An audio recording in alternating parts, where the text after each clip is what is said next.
저는 일단 민주당을 막 지지하지도 않고 국민의힘을 막 지지하지도 않으니까 어찌 보면 제가 제3자 입장에서 보는 이런 정치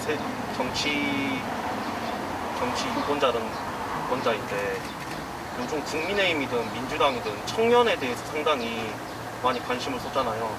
예. 그러면 국민의당 같은 경우에는 이런 청년들을 잡기 위해서 어떤 정책을 마련해야 될지, 아니면 청년들이 어떻게 해야 국민의당을 지지할지, 좀 이런 생각 같은 거 있으시면 좀 말씀해 주시면 감사하겠습니다. 저는 우선은 대한민국 우리 국내에서 3대 위기에 처해 있다고 봐요. 첫 번째가 민주주의의 위기, 두 번째가 코로나19로 인한 방역 위기, 그리고 또 세 번째로는 경제 위기라고 생각합니다. 민주주의와 법치도 무너지고 정의와 공정도 무너지고 있고, 심지어는 일반인의 상식이라든지 우리 사회가 가진 가치 규범까지도 흔들리고 있는 이런 상황에 대한 위기를 저는 민주주의의 위기라고 규정하고 싶고요. 작년 5월부터 또 제가 이야기했던 게, 연말이면은 백신이 나올 가능성이 높아진 것 같은데 미리 대비해야 된다고 그때부터 또 이야기를 했는데 준비를 하지 못해서 지금 여기까지 와서 우리나라가 백신 후진국이 된 것 아니겠습니까? 경제 위기, 그 중에서도 특히 청년 일자리 문제들, 이제 이 문제까지 있는 거죠. 우리나라에서 청년들 문제, 얼마 전에 통계가 나왔지 않습니까? 36시간 이상의 일자리라는 게, 그러니까 주당 36시간 이상이라는 게 안정적인 풀타임 일자리를 뜻하거든요. 근데 그게 줄고 36시간 이하 아르바이트나 단기 직장 그 일자리가 늘어난 거예요. 그러니까는 전체적으로 일자리의 질이 굉장히 나빠진, 이런 게 정말 해결해야 될 가장 큰 문제 중에 하나 아니길까 싶습니다. 우리나라가 양당 체제로 계속 굳어가고 있지 않습니까? 예. 그거를 이기 위한 안철수 대표님의 큰 포부가 담겨 있으신 것 같은데, 그거에 대한 구체적인 방향성을 저도 여쭤보고 싶습니다. 왜냐면 예. 저도 이제 과거에는 민주당의 지지자였습니다. 근데 요즘에 이제 민주당에 하는 행보들이 이제 약간 저의 생각과는 맞지 않아지는 것 같아서, 저는 이제 중도층으로 가고 있고, 그 중도층 중에서 이제 저는 MZ 세대이지 않습니까? 제가 제 주변의 친구들도 다들 저랑 같은 생각을 가지고 있는 사람들이 많은데, 이러한 중도층들을 잡기 위한 안철수 대표님의 생각이었어요.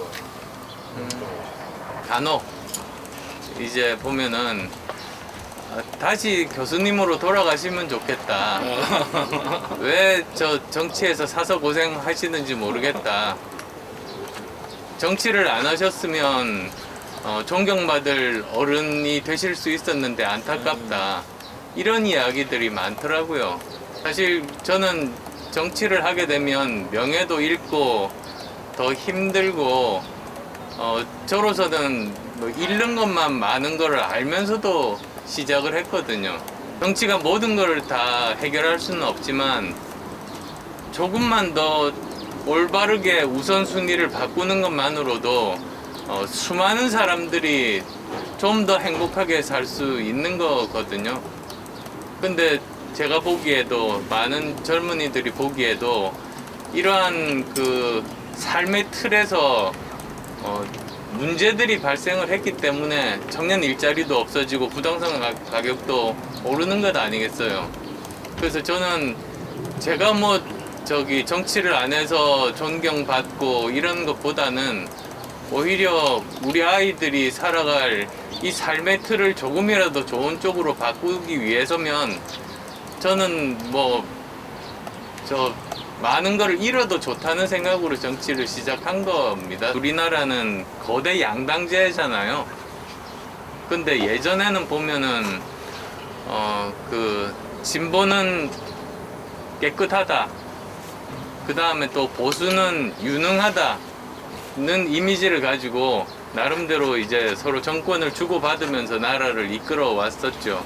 그래서 보수는 부패한데 그래도 유능하니까 이렇게 뽑아주었었습니다. 근데 그게 이제 지난번 박근혜 대통령 탄핵을 거치면서 부패한데 무능하기까지 하다고 이렇게 돼서 완전히 지지율이 낮아져 버린 것 아니겠어요. 근데 또 불행하게도 이번에 진보 정권이 들어섰는데 능력은 떨어지지만 깨끗하고 공정할 줄 알았는데 그게 무너진 것이죠. 그러니까 무능하고 부패한 게 거대 양당 양쪽이 다 지금 무능하고 부패하다는 거를 국민들이 다 알게 된 이런 불행한 상황 아니겠어요. 제가 제3정당으로서 대한민국 정치를 바꾸겠다고 나선 것도 사실은 그래서거든요.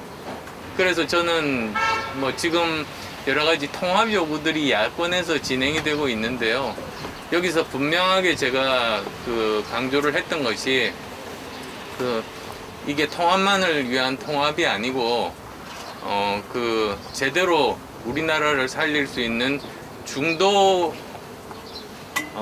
실용 정치 또는 합리적인 개혁 노선이 중심에 되는 그런 통합이어야만 된다. 무능한 정부 여당과 비교해서 유능한 정당이 돼야 되고 그 다음에 위선적인 정당이 아니라 도덕적인 정당이 돼야 되고 이렇게 청년을 위해서 국가의 공정과 정의를 정말로 소중한 가치로 여기는 정의를 새로 세우는 정당이 되어야 되고 그리고 또 국민을 분열시키는 것이 아니라 국민을 통합시키는 정당이 되어야 되고 그리고 또 청년과 미래에 대해서 과거를 파먹는 게 아니라 청년과 미래에 관심을 두고 그 일을 해야 되는 게 그게 안 되면 사실은 저는 통합의 의미가 없다고 생각하는 입장입니다. 4차 산업혁명 시대지 않습니까? 예. 제가 문과인데 문과들이 설 자리가 있는지 아니면 예. 문과에게 불리한 시대인지 4차 산업혁명에서요, 이제 바깥으로 보기는 이제 기술들만 보이거든요. 예를 들면 인공지능이 있고, 뭐 클라우드가 있고, 뭐 모바일이 있고, 이런 식으로 이런 것들만 보이는데요.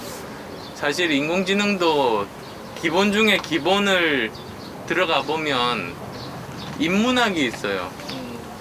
인문학의 토대가 제대로 되어 있지 않는 나라는 인공지능이 발달할 수가 없습니다. 왜 그러냐면 사실은 이 지금의 인공지능들은 무슨 혼자서 저 지능이 높아지는 게 아니라 수많은 그날에 축적된 여러 가지 데이터들을 가지고 이 인공지능이 발달을 하는 거거든요. 음성인식이 왜 한국어가 다른 외국에 비해서 떨어지느냐면 기술이 떨어지는 게 아니고요. 한국어 연구에 투자를 안 해서 그래요. 한국어 연구에 투자를 안 한 상태에서 아무리 기술이 발달해도 이런 음성인식 인공지능이 발달하지 못합니다. 그래서 이런 개념을 가지고 있으면 사실 4차 산업혁명위원회 같은 데에서 해야 되는 일이 인문학에 대한 투자를 지금보다 훨씬 더 집중적으로 많이 해야 되고요. 우리나라가 인문학적 기반이 너무 취약한 게 우리나라가 4차 산업혁명 시대에 앞서 나가는데 발목을 잡고 있다. 기회가 있을 때마다 사실은 그 이야기를 하는데 자기가 고민하고 책을 보고 깨달은 지식이 아니고 제가 이야기만 하니까 그냥 듣고 잊어버리더라고요, 자꾸만. 그래도 계속 귀에 못이 박히도록 해야죠.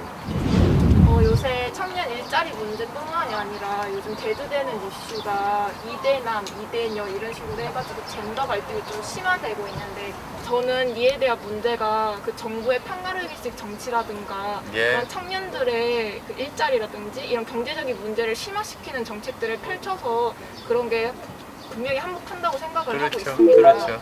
근데 여기 이 상황에서 이제 중도 정부의 역할이 굉장히 중요할 것 같은데 혹시 대표님은 어떤 식으로 이걸 생각하고 계시는지 궁금합니다.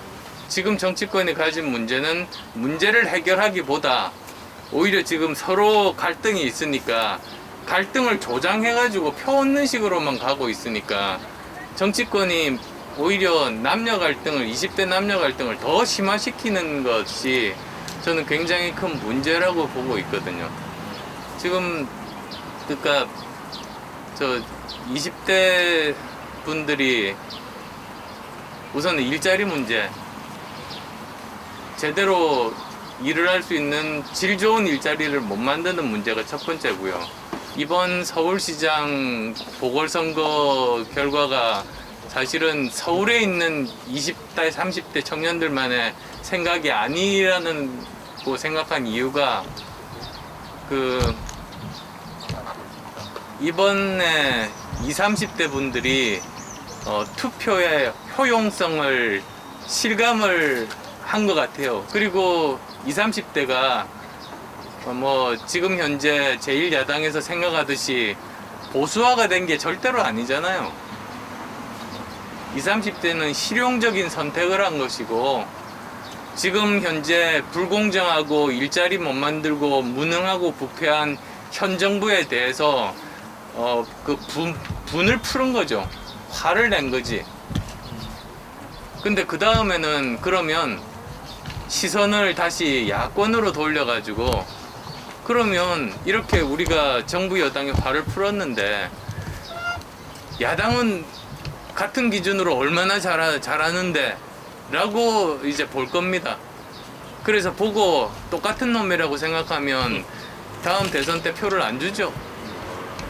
그래서 저는 양쪽 정치권들 모두가 긴장을 하지 않으면 안 되는, 진짜 국가도 그렇고 사실 뭐 정치 세력들도 굉장히 큰 위기감을 가져야만 될 때라고 저는 보는 입장입니다, 사실.